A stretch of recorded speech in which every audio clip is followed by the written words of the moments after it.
Padre nuestro que estás en los cielos, me encomiendo a ti, Padre mío, para que me uses como un instrumento de edificación y de amor para tu rebaño, porque este rebaño es tuyo, ganado por tu sangre, pero es mi deber apacentarlo con tus sagradas escrituras, Señor. Que sea un buen tiempo, Señor, un tiempo de edificación, de reprensión, de amonestación. Redargúyenos con tu palabra, corrígenos a fin de ser perfectos, enteramente preparados para toda buena obra. En el nombre de Cristo, glorifícate en esta palabra. Amén. ¿Por qué no acusar y menos condenar a los hermanos y aún al prójimo también? No es nuestro papel. Haciendo un recuento siempre por donde andamos, viendo el bosque, sin ver los árboles, pero también ver el bosque por donde andamos. En la porción anterior nosotros vimos que Cristo estaba en la celebración de la fiesta de los tabernáculos y enseñaba en el templo. Lo querían matar, lo querían arrestar, pero su tiempo no era su tiempo. La hora de la entrega de Cristo, de su cuerpo, era predeterminada por el Padre Celestial, gracias al Señor. Y recuerden, en Juan 7:14 dice, mas a la mitad de la fiesta subió Jesús al templo y enseñaba. Y vamos a ver la labor siempre de enseñanza, enseñanza, enseñanza.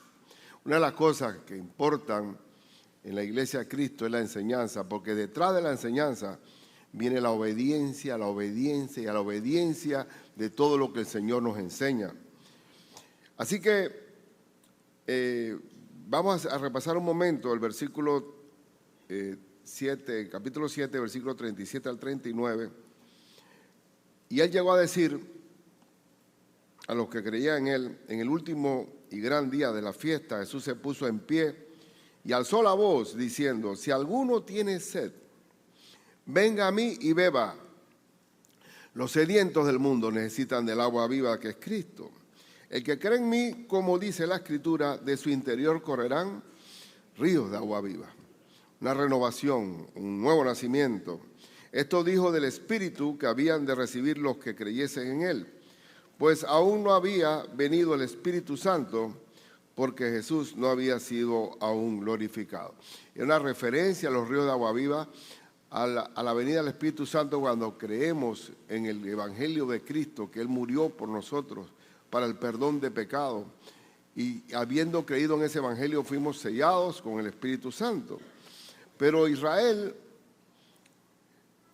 estaba el debate de si era o no era, y siempre, no, que es un engañador, no, que está endemoniado, no, él es buena gente, pero todavía las opiniones estaban bastante divididas y en contra del Señor Jesucristo, y más en Jerusalén, que lo querían matar desde el tiempo en que hizo la sanidad del paralítico de 38 años allá en la piscina de Betesda. Le declararon reo de muerte allí, en ese momento de la sanidad. Pero miren cómo termina el capítulo 7, mírenlo. El capítulo 7, versículo 53, con una sola frasecita dice, cada uno se fue a su casa. Terminada la fiesta, cada uno se fue a su casa y dice ahora el capítulo 8, una cosa increíble como salta del 7 al 8 y Jesús se fue al monte de los olivos. Cada uno tenía su casa, recuérdense que su sede, su domicilio estaba en Nazaret y en Galilea y él está en Jerusalén. ¿Dónde se fue a dormir Cristo con sus discípulos? Al monte de los olivos. Y por la mañana volvió al templo. ¿Y qué hacía en el monte de los olivos? Orar. El monte de los olivos es el símbolo de oración. Tú tienes que tener en tu casa tu monte de los olivos, tu monte de Getsemaní, tu monte de la transfiguración, tu monte de comunión con el Señor. Dice, y por la mañana volvió al templo y todo el pueblo vino a él y sentado, ¿qué hacía? Les enseñaba continuamente. La parte crucial de la iglesia de nuestro Señor es enseñar para también detrás de la enseñanza obedecer lo que Dios nos enseña. Y en el Monte de los Olivos, aquí tengo una foto moderna, desde el Monte de los Olivos se puede ver Jerusalén, y ahí donde está esa mezquita, donde está mi apuntador, hermano, hombre, Qué cosa, oye, Gerardo, hombre. Gerardo me regala el apuntador y ahora tendré que volver a lavar. No. Bueno, ahí está la cúpula de esa mezquita, que es la que está ahora.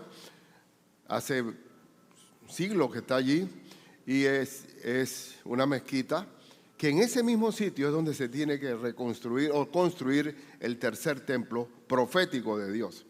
¿Cómo va a ser eso? Dios sabe que se va a hacer. Pero bueno, lo que quiero apuntar es la cercanía del Monte de los Olivos hacia Jerusalén, hacia el templo. No estaba lejos, todo se hacía a pie, todo estaba a pie. Yo crecí en un pueblo que todo era a pie o en bicicleta. Ahora yo no entiendo, ahora que fui a mi pueblo hay buses colegiales. Y digo, pero qué cosa, si nosotros éramos una sociedad holandesa, todo el mundo andaba en bicicleta. Pero bueno, esas son cosas que el Señor no tenía problema ni para dormir, se hospedaba en el Monte de los Olivos, no había problema para desplazarse, no había problema de comida, el Señor proveía para su obra. Entonces vamos a ver que en este caso le trae a una mujer sorprendida en el acto mismo del adulterio. Y hay que ver tres cosas. ¿Por qué nosotros no podemos acusar y menos condenar? Si Cristo vino a salvar, ¿quién de nosotros se puede convertir en juez? ¿Quién de nosotros puede condenar?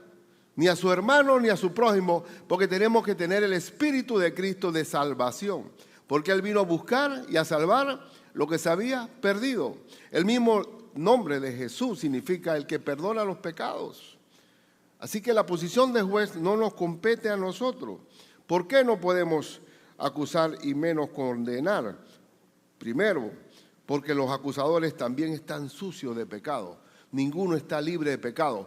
Por tanto, yo no puedo levantar la piedra contra mi hermano porque yo estoy sucio de mi pecado también. Y Cristo me limpió. Tuvo que venir el Salvador primero para limpiarme.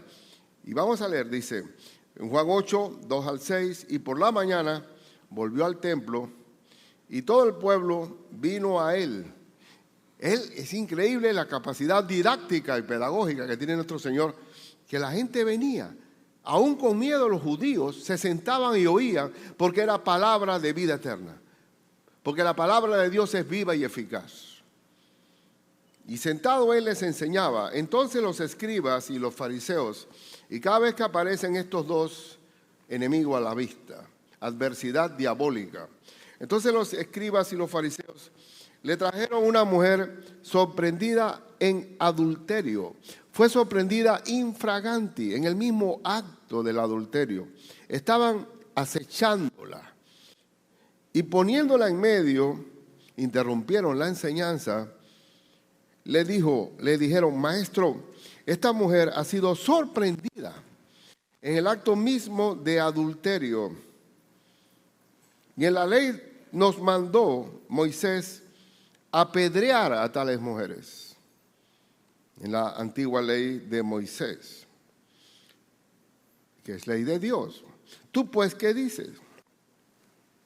Pero ¿cuál es el trasfondo? Más esto decían, tentándole para poder acusarle. Era una tentación porque ningún judío podía aplicar pena de muerte, porque Judea, la provincia, estaba bajo el imperio romano. El mismo Cristo fue crucificado y el que tenía que decretar la condena de muerte de la cruz fue Pilato, el imperio romano. El judío no podía saltarse. Así que si Cristo decía, bueno, de acuerdo a la ley hay que apedrearla. Oye, pero ¿dónde está el varón? Porque de acuerdo a la ley, ¿qué dice la ley? Vamos a buscar, bueno, dice Levítico 20:10. Si un hombre cometiera adulterio con la mujer de su prójimo, el adúltero y la adúltera indefectiblemente serán muertos.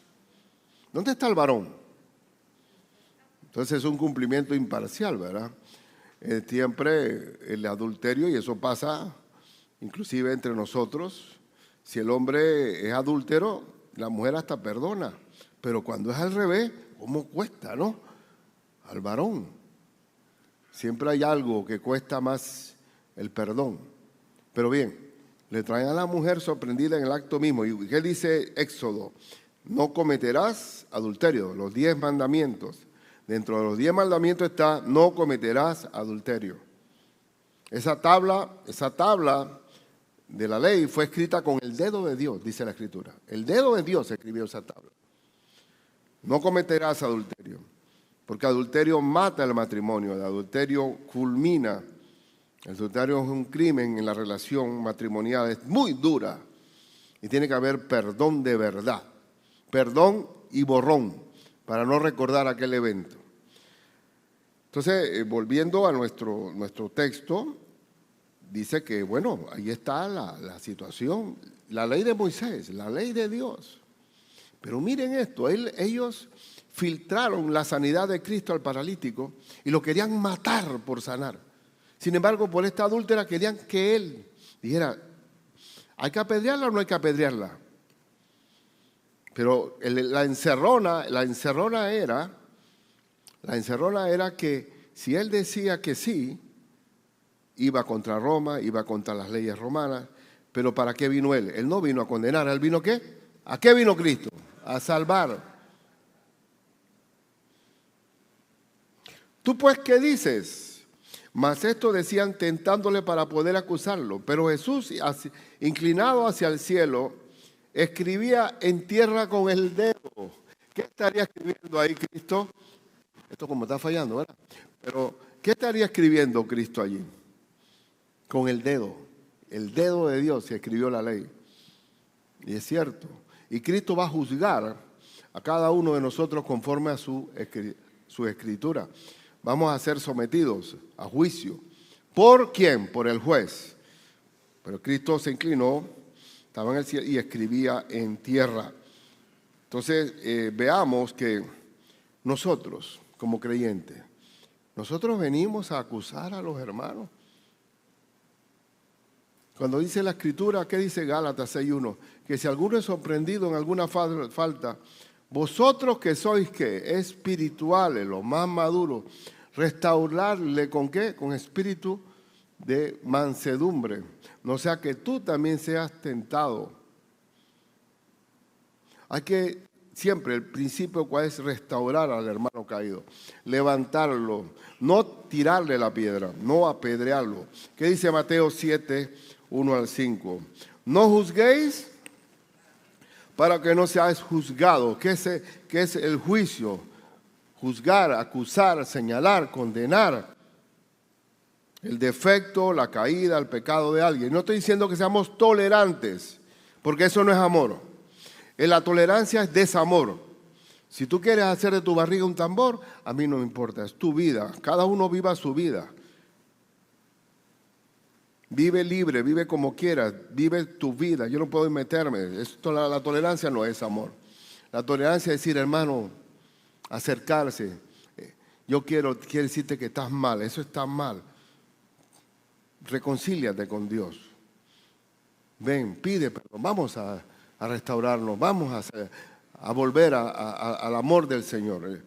El creyente no está en una posición de juez, porque con el juicio con que juzgáis, seréis juzgados, y con la medida que medís, os será medido. Y esa medida del Señor es un metro que tiene una medida mucho más allá. Como tú estás juzgando a ti mismo, te va a venir. Y por eso que el dedo está así, pero hay tres dedos contra nosotros ahí. El que juzga será juzgado con una medida mayor por parte del Señor. ¿Y por qué miras la paja que está en el ojo de tu hermano? Porque estás mirando el detalle, porque cuando yo quiero verte algo, hermano, defectuoso, ¿lo encuentro o no lo encuentro? Claro que sí. Si me hacen a mí un escáner como persona, van a encontrar defectos en mí. Pero el amor, sí, el amor tapa multitud de faltas. Cuando uno lo ama, no ve defectos. Yo no sé si ustedes saben qué es eso. El amor te hace ver, por eso que la gente cuando se enamora no ve. Entonces hablan de que el amor es ciego. Pero es que el amor te hace ver todo bien. Pero cuando tú tienes un ojo fariseo o escriba, ves los defectos de la paja mínima. La paja, ¿por qué miras la paja? O sea, la brusca que está en el ojo de tu hermano y no echa a ver la viga que está en tu propio ojo. Y normalmente, querido hermano, el más crítico de la vida ajena, de señalar al hermano, tiene una viga en su ojo bien grande. Normalmente, el jugador tiene una vida mucho peor que el que está juzgando.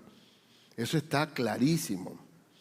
Recuerdo, estaba yo ni de abogado, era un simple trabajador en el banco y había un cajero que le habían puesto por varios años el mejor cajero del año.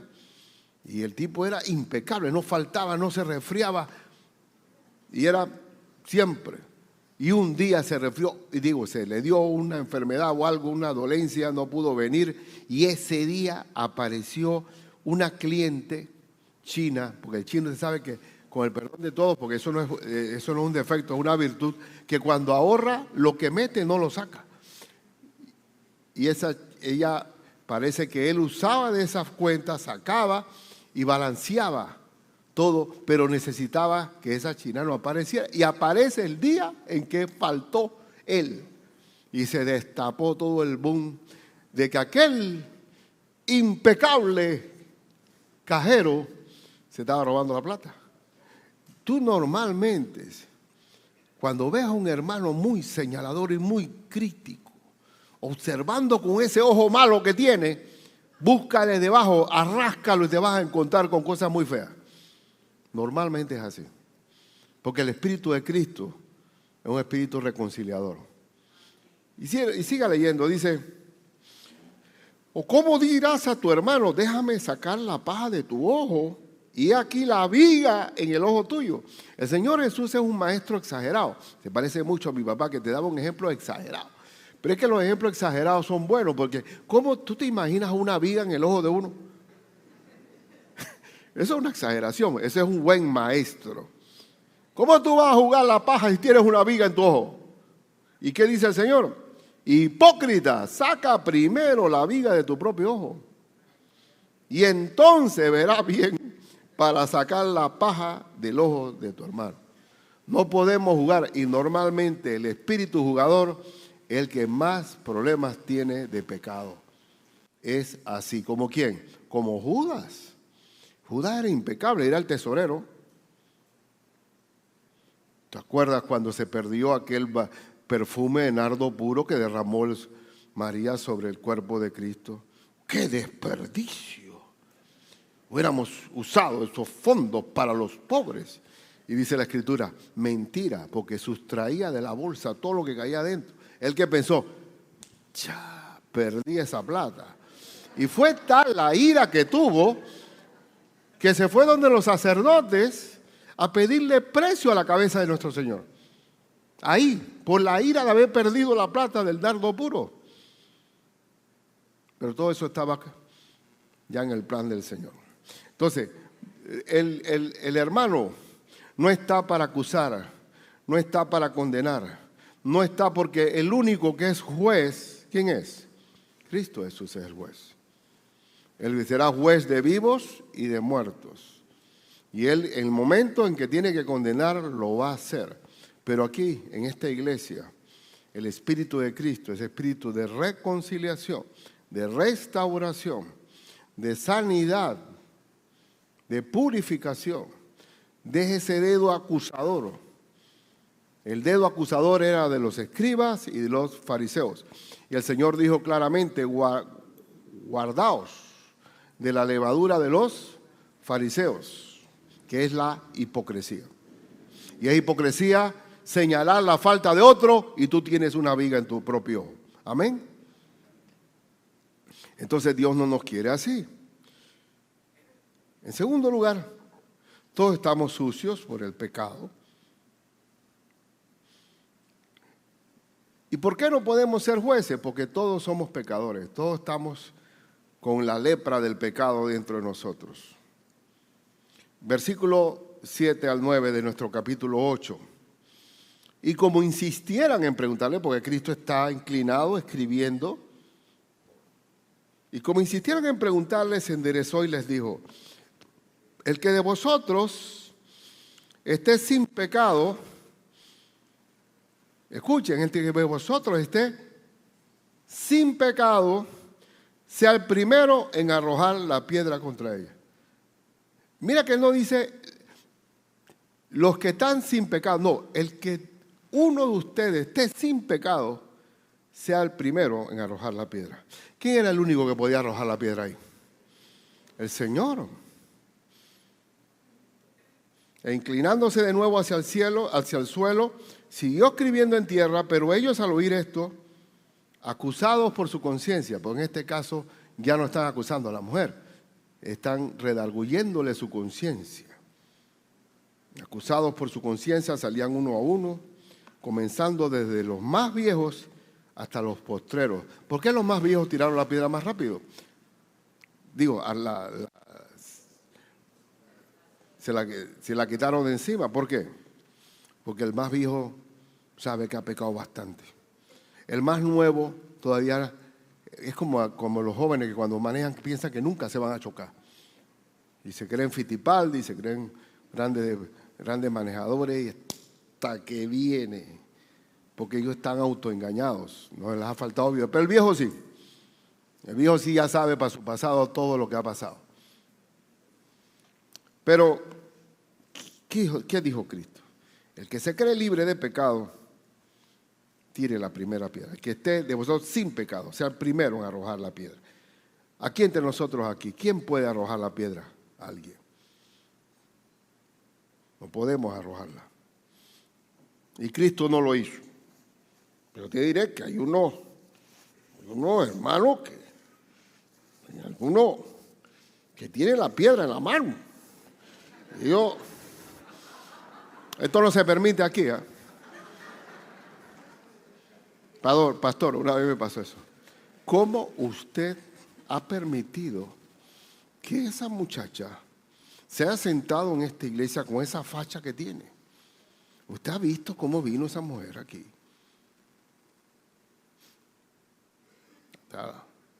Digo, hermano, el que cambia el corazón es el Espíritu Santo.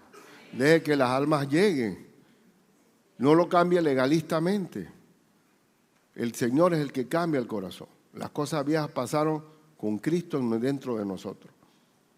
Pero hay mucha gente dispuesta a tirar la piedra, a juzgar, a señalar, a condenar, a acusar. Espíritu farisaico. Y cuando uno tiene un ojo malo, hermano, todo lo ve malo. Todo lo ve absolutamente malo. Y vienen con la piedra en la mano. Algunas iglesias nuestras decían, bueno, vamos a tener sesión de negocios hoy.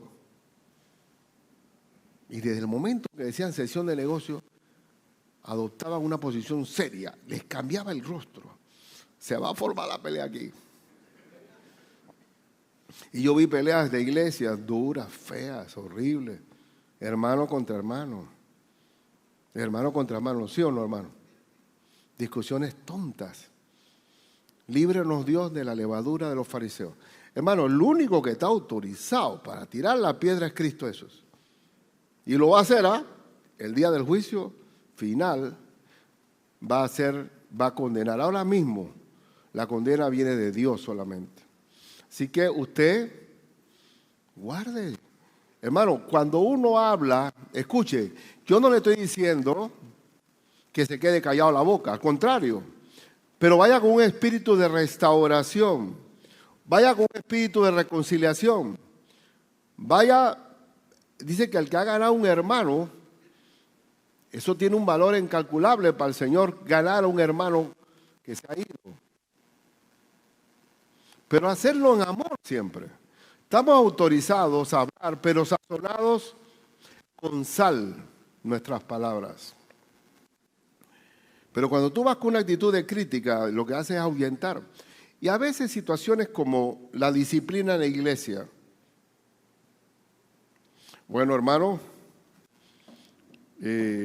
usted ha sido sorprendido en un pecado.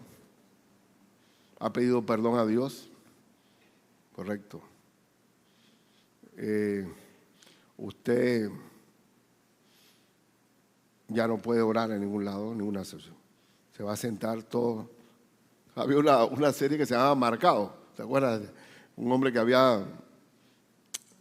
habían dicho pues que había deshonrado al ejército y le quitaron todos los galones. Bueno, así quedamos marcados Ese hermano, a veces no es una disciplina eso. Eso es un apedreamiento, hermano. Un apedreamiento. Quédese ahí. Pase por el purgatorio evangélico. Hasta hermano le quitan hasta el habla. Dígame, de esa disciplina purgatoria, ¿cuántos quedan en el mundo? Del 100%, 99%. Porque no ven la piedad. Yo tuve un discípulo brasileño encantador. Él, su esposa, pasamos bien. Y él me dijo que él tenía como 14 años y era, tú sabes que el fútbol en Brasil eso no es un juego, eso es un fanatismo. Y bueno, había también una liga entre iglesias y el hermano estaba en una iglesia chiquita que no tenía muchos jugadores. Entonces él buscó y reclutó entre el barrio y trajo un equipo allí inventado. Entonces aquí está nuestra iglesia con nuestro equipo. Y como era totalmente de iglesia, él dice uno, ellos no son miembros de esa iglesia. ¿Cómo que no son miembros? Pruébamelo. No son miembros. Son miembros. Mira, aquí todo el mundo trajo la lista. Y él agarró, yo voy. Como la iglesia estaba cerca, se metió por la ventana, rompió la cerradura, se metió dentro del salón de la oficina del pastor, escribió los nombres, firmó por el pastor y trajo la carta. Y entonces al día lo denunciaron. Él me dice, pastor, nunca me perdonaron. Nunca. Yo fui sepultado, yo fui muerto ese día y más nunca nadie me trató con respeto, me miraban como si fuera un leproso. ¿Eso es correcto, hermano? Y le diré que era un hermano encantador, precioso hermano, maravilloso. Todos tenemos, dice el que dice que no tiene pecado hacia Dios, mentiroso.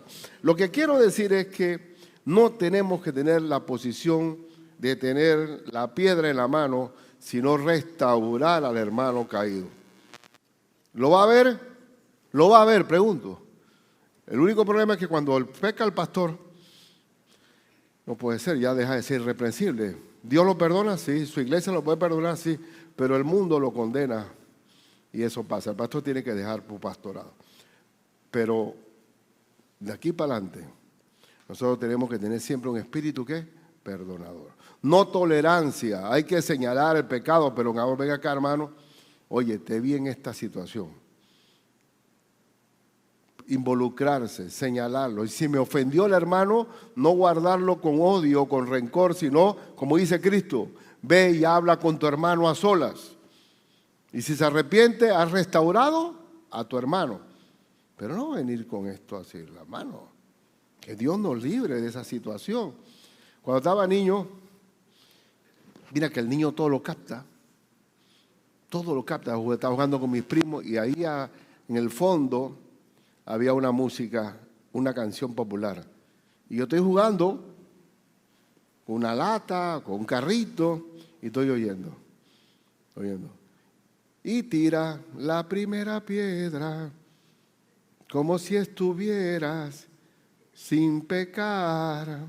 Y tira en el ojo ajeno, sin que sea en el tuyo, la maldad. Oye, va bien bíblicamente. ¿Y dónde viene la parte B? En este mundo cada uno ha de vivir la vida como le parezca mejor. Ahí no. Eso es desamor. Vive como quieras. Ese es problema tuyo, ese es asunto tuyo. Ese es mi hermano, yo soy guarda de mi hermano, a diferencia de Caín. Y que estoy haciéndolo anecdótico porque quiero fijar bien este concepto en la iglesia.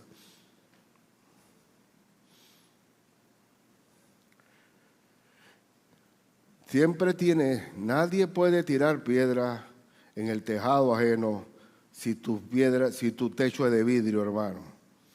No trates de acusar o tirar espinas cuando tú mismo tienes vidrio en el suelo tuyo. Vamos a leer. Romanos 3. 9 al 18. ¿Qué pues? ¿Somos nosotros mejores que ellos? En ninguna manera, pues ya hemos acusado a judíos y a gentiles que todos están bajo pecado. Los judíos no son superiores a nosotros, son pecadores. Como está escrito, no hay justo ni aún uno. ¿Quién hace el bien? Nadie. No hay quien entienda, ignorantes. No hay quien busque a Dios. Todos se desviaron a una, se hicieron inútiles. No sirven para nada, y es inútil. No hay quien haga lo bueno, no hay ni siquiera uno. Nadie puede tirar la piedra. Sepulcro abierto es su garganta. Con su lengua engañan, veneno de áspides hay debajo de sus labios. Su boca está llena de maldición y de amargura. Sus pies se apresuran para derramar sangre. Quebranto y desventura hay en sus caminos, y no conocieron camino de paz. No hay temor de Dios delante de sus ojos. Somos pecadores sucios. Y aún el apóstol San Pablo en Romanos 7 dice, yo quiero hacer el bien, en mi mente quiero hacer el bien. ¿Y cómo termino? Haciendo el mal. ¿Por qué? Porque somos pecadores. Gracias al Espíritu Santo podemos tener vida santa. Pero no es obra de nosotros, es obra de Dios en nosotros. Entonces no estamos autorizados a acusar ni menos condenar al hermano. Pero hay que restaurar, hay que restaurar. Dice Romanos 3, 23, 25, por cuanto todos pecaron, están destituidos de la gloria de Dios. Estamos salvos por la gracia de nuestro Salvador Jesucristo. Siendo justificados, que la palabra justificado significa declarados inocentes, gratuitamente, sin hacer penitencia, por su gracia, mediante la redención que es en Cristo Jesús, a quien Dios puso como propiciación por medio de la fe en su sangre. Cristo es el sacrificio propicio para el perdón de nuestros pecados por su sangre, para manifestar su justicia a causa de haber pasado por alto en su paciencia los pecados pasados. Gracias, Señor, porque todos los pecados pasados son borrados por nuestro Señor Jesucristo. Dios es amnésico a toda nuestra vida pasada. ¿Quiénes son los que más acusan? ¿Quiénes son los que más están juzgando? Los que se creen limpios. ¿Quién es la persona que es más difícil que conozca a Cristo? La que se cree moralmente buena. Hay muchos pecados que son visibles. Prostitución, drogadicción, homicidio, robo. Pero hay unos que son invisibles. ¿Cuáles? Envidia, soberbia, rencor, odio. Eso no es cómo se puede ver el odio. Pero el Señor sí lo ve. Dice 1 Juan 1:10 que dice, si decimos que no hemos pecado, le hacemos a Él mentiroso y su palabra no está en nosotros. Ricardo es pecador. Somos pecadores. Guardémonos. Mire bien, si el que se cree firme, mire que no caiga. Somos pecadores. Gracias al Espíritu Santo tenemos una vida santa.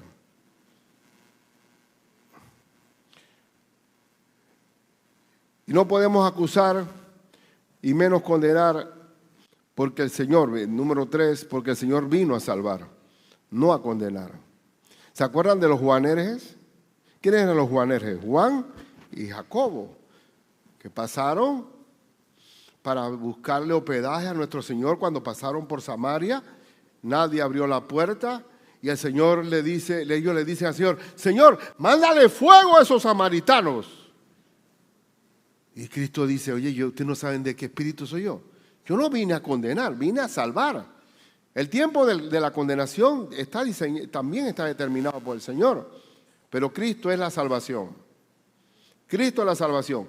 Dígame si Zaqueo merecía el perdón, siendo un hombre abusador, corrupto, que se aprovechaba de la gente, que se hizo rico, que tenía poder político. Y el Señor lo perdonó. Porque Él dice, porque yo vine a buscar y a salvar lo que se había perdido. ¿Y qué decide María Magdalena que le había sacado 7 demonios? Para que haya 7 demonios dentro de esa mujer había mucha maldad en ella. ¿Cuánta brujería habrá consultado? Y así podemos hablar del malhechor en la cruz. ¿Merecía el malhechor entrar al reino de los cielos? Él estaba bien crucificado, Cristo no. Entonces tenemos que tener ese espíritu de Cristo. Juan 8, 10 al 11. Enderezándose Jesús y no viendo a nadie, sino a la mujer, le dijo, mujer, ¿dónde están los que te acusaban? Ninguno te condenó. Miren, acusación y condena. Fiscal y juez. El que acusa, ¿quién es? El fiscal. ¿Y quién condena? El juez. Hermanos que tienen la toga de juez y también el dedo del fiscal. Y el diablo es un acusador que acusa a los hermanos delante del trono de Dios todos los días. Todos los días te va a decir el diablo al Señor, ¿cómo que ese tipo va a ser hijo tuyo? ¿Tú no ves cómo se comporta? ¿Cómo? Tú dices que ese es hijo tuyo. Y Cristo se levanta como abogado y dice, no le tomes en cuenta esa acusación porque él fue limpiado por la sangre mía. Él es un hijo mío nacido de nuevo. Y él se va a arreglar. Pues gracias al Espíritu Santo que nos convence de pecado, de justicia y de juicio. Ella dijo, ninguno, Señor. Entonces Jesús le dijo, ni yo te condeno. Vete. ¿Y qué pasa ahora? Parte B. No peques más. No le está diciendo, en esta vida cada uno ha de vivir la vida. No peques más. Porque volver al pecado es volver a la esclavitud. Volver al pecado es volver a ser cerdo, metido en el fango. Nosotros vamos a pecar como ovejas, pero la oveja es un animal limpio. Ella se ensucia y enseguida se revuelca en la hierba limpiándose. Pero el cerdo no, el cerdo sí le encanta la inmundicia, le encanta meter a lodo. No es que no vamos a ensuciarnos con el pecado, pero nos vamos a limpiar pidiendo perdón al Señor. Siempre vamos a pedir perdón. Vete y no peques más. ¿Dónde está que Cristo perdona y tenemos licencia para pecar de nuevo? No. No queremos volver a nuestra vida vieja. Las cosas viejas pasaron. Todas son hechas nuevas. Todas son hechas nuevas. Una compañera me dijo a mí una vez que vino a Cristo y me dice, oye Ricardo, como éramos compañeros de trabajo, vino a la iglesia. Una mujer me ha visto, compañera también, y me ha mirado como diciendo, ¿qué hace esta diabla aquí? Pero resulta que el Señor nos limpia de toda nuestra maldad y somos nuevas criaturas. Él nos puso nombre nuevo, mío eres. Mío eres. Todo lo que no podemos, el Señor es tan bueno, tan maravilloso. Mire, ¿usted cree que cualquiera diría que el apóstol Pablo merecía el perdón? Cuando fue cómplice de la muerte de Esteban por apedreamiento. Y también fue el que movió la persecución contra los hermanos. Y Pablo decía, yo fui el último, yo fui un abortivo. Yo no debía haber, como diciendo, pero gracias a la misericordia de Dios. Soy lo que soy por la gracia de Dios. Entonces no podemos tener ese espíritu. El hermano nuevo en la fe es nuevo. Es un niño espiritual. Todavía él cojea, él todavía le falta madurez. Y tenemos que soportar la flaqueza de los más débiles.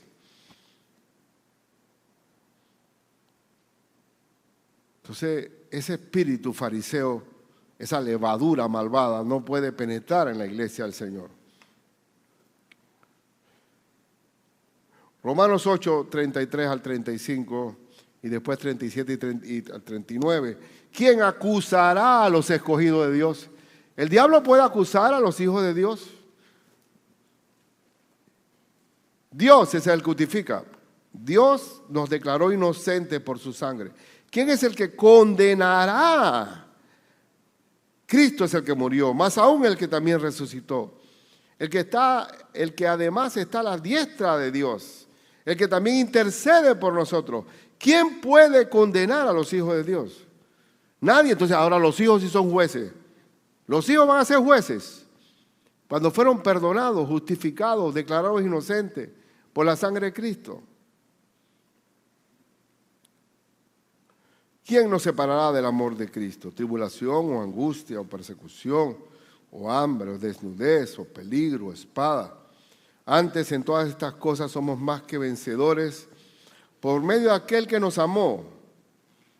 Por lo cual estoy seguro de que ni la muerte, ni la vida, ni ángeles, ni principados, ni potestades, ni lo presente, ni lo porvenir, ni lo alto, ni lo profundo, ni ninguna otra cosa creada nos podrá ¿qué?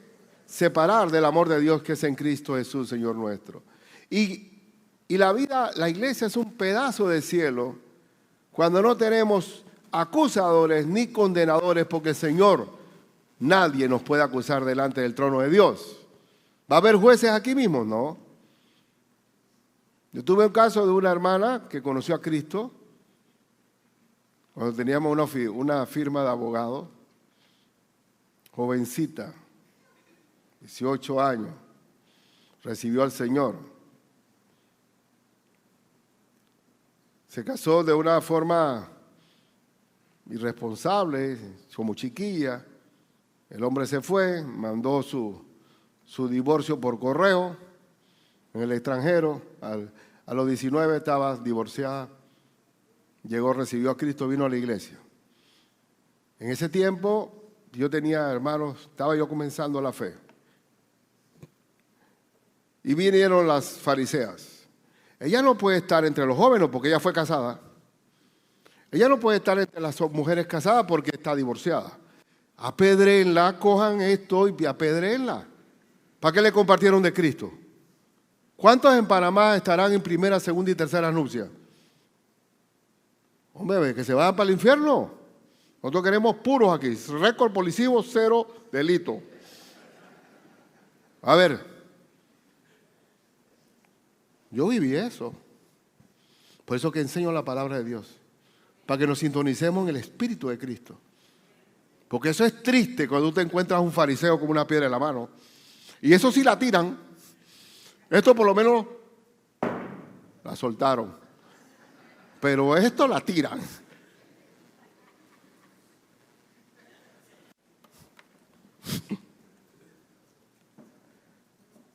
Y lo digo con toda franqueza, porque son cosas de la vida.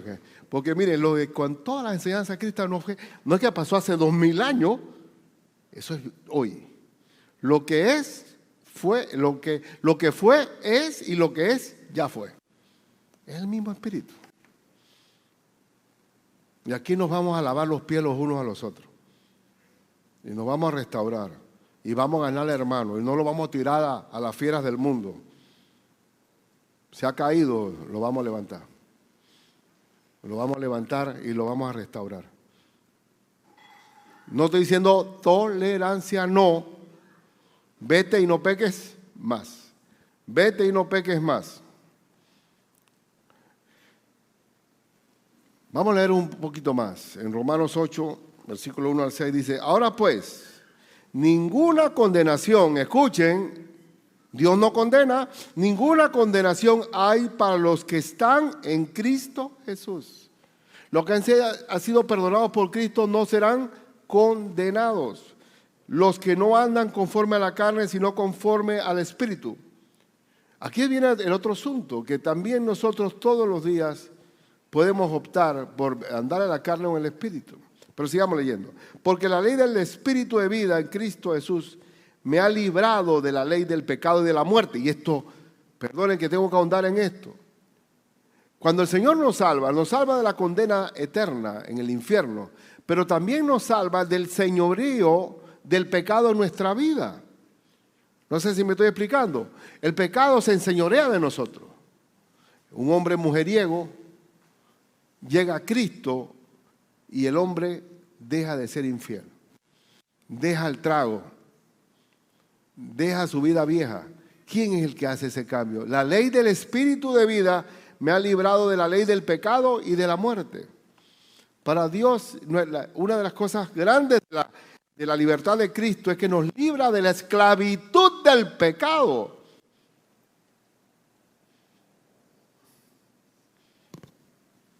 Porque lo que era imposible para la ley, por cuanto era débil por la carne, la ley podía decir hagan esto, pero no lo podía, la carne lo traicionaba. Dios, enviando a su Hijo en semejanza de carne de pecado y a causa del pecado, condenó al pecado en la carne para que la justicia de la ley se cumpliese en nosotros, que no andamos conforme a la carne, sino conforme al Espíritu. Lo que indica que tenemos victoria sobre el pecado por el Espíritu Santo en nosotros. ¿Cuánta gente no está esclavizada a pasado? Gente que viene un dolor porque la abuela la maltrataba, o un padrastro, o hubo abusos sexuales, cadenas que van cargando, y viene a Cristo y Cristo lo libera de eso. Por eso yo no creo, con el perdón, déjeme aclarar muy bien esto, porque yo no es que deseche la psicología, pero el psicólogo puede llegar a un diagnóstico. El diagnóstico es, ¿tú sabes qué? Tu trauma fue tu abuela. Clarito. Tú eres víctima del abuso de tu abuela. Así que siéntete víctima. Como eres víctima, vives ahí. Es que a mí me traumatizaron. Entonces salen ahora en estos tiempos, no es que a mí abusó de mí mi papá. Abusó. Entonces todos se sienten víctimas. Ahora, ¿cómo tú levantas a esa víctima? Solo la sangre de Cristo puede hacer eso. La sangre de Cristo puede hacer que un maleante pandillero sea un hombre nacido de nuevo. Entonces ahí es donde yo digo que la psicología puede llegar a un diagnóstico y entonces puede justificar a la víctima de que tú naciste dañado por esto, pero no lo puedes remediar. Pero cuando Cristo viene a nosotros, hasta perdonamos al acusador, al abusador.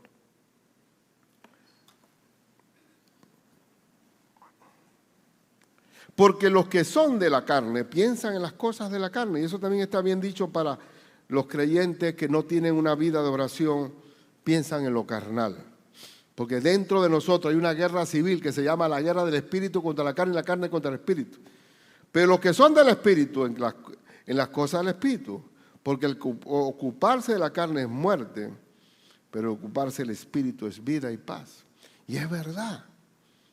En la carne yo puedo estar débil, triste, melancólico, deprimido, y busco al Espíritu y me quita todo eso y me pone vigor, templanza, gozo, paz. Entonces, si hay algo bueno en nosotros, es por el Espíritu Santo que está en nosotros. Así que, por tanto, no podemos estar señalándolos, falta el hermano. Hermano, ¿cómo te va? Una vez yo le dije a una hermanita, le digo, oye, yo te veo media extraña a ti, ¿qué pasa? ¿Cómo va tu relación con Cristo? Y ella me dice, me dijo todo ahí, porque dice, más o menos, como un mal matrimonio. Digo, ya con razón, tiene que tener más convivencia con el Señor. Bien, termino,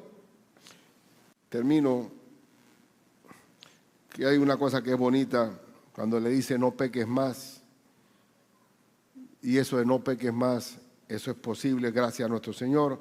Primera de Juan 5:18 dice, sabemos que todo aquel que ha nacido de Dios no practica el pecado.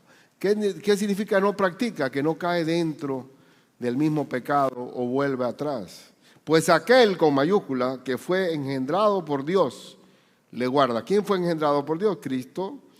Y el maligno no le toca. Así que tenemos victoria sobre el pecado gracias a nuestro Señor.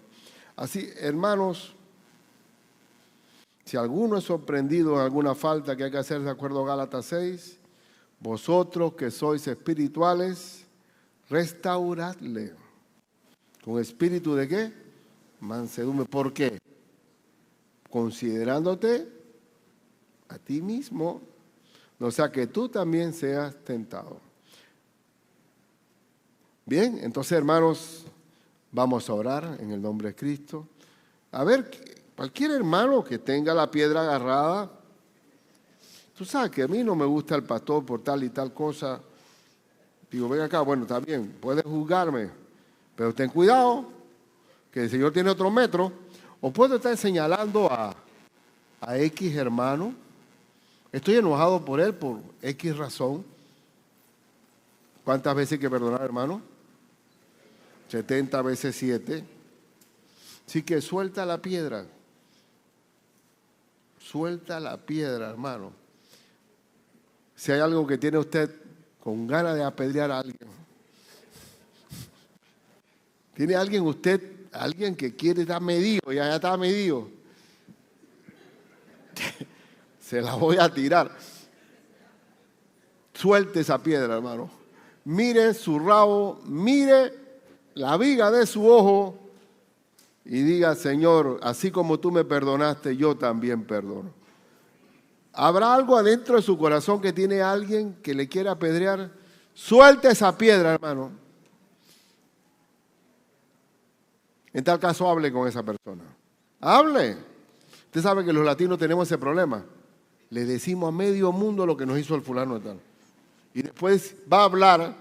Cuando ya va a hablar, está mal hablado porque ya todo el mundo ya ha desprestigiado al hombre. Así que pidamos perdón. ¿Está bien? ¿Qué tal si mejor pedimos perdón por las veces que tengo en mi mente apedrear a alguien, considerándote a ti mismo? Vamos a ponernos en pie. Señor Dios Todopoderoso, te pido perdón de corazón, te pedimos perdón si dentro de nosotros hemos sido severos, juzgando, señalando, acusando, condenando, como un fariseo, las acciones de otro. Límpianos, Padre, porque tú nos llamas y nos ordenas, no juzguéis para no ser juzgados. Señor, te pido que tengamos el Espíritu de Cristo, Espíritu perdonador, Espíritu reconciliador, Espíritu misericordioso, Espíritu benigno. Señor, que seamos como tú, Padre mío. Te lo ruego en el nombre de Cristo Jesús. Si hay un pariente cercano o un aborrecimiento en el trabajo, lo perdono en el nombre de Cristo Jesús. No voy a tirar la piedra, Señor. Al contrario, quiero ser portador de luz. Dame también la valentía de hablar si tengo que hablar con alguien para reconciliarnos plenamente. Oh Jesucristo, restáuranos y danos la felicidad, porque cuando estamos con el pecado del juzgamiento, ese espíritu no es nuestro, sino del diablo, Señor. Límpianos en el nombre de Jesús. Amén.